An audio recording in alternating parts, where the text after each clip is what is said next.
স্বাধীনতা কাকে বলে, কিভাবে তা এসেছিল? বিপ্লবীদের রক্তে ভিজে মাতৃভূমি কেঁদেছিল। ইংরেজদের গোলাবারুদ অস্ত্রাগারের আড়ম্বরে নিষ্ঠুরতা হাজার হাজার মায়ের কোল শূন্য করে। তবুও তারা পিছু পা হয়নি যখন হাসতে হাসতে মৃত্যুবরণ করল তখন। ভগৎ সিং, ক্ষুদিরাম ও চন্দ্রশেখর জানিয়ে গেছেন গণতন্ত্র সবার ওপর।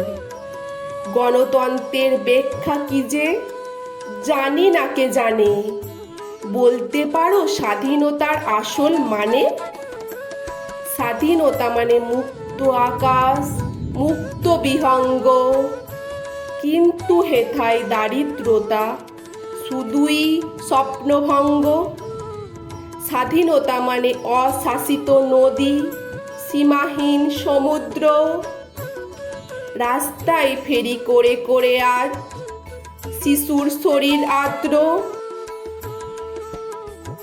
তবুও মোদের রন্ধ্রে রন্ধ্রে আজও দেশপ্রেম, ভুলে যায় গ্লানি স্যালুট করে তিন রঙে রাঙা ফ্রেম।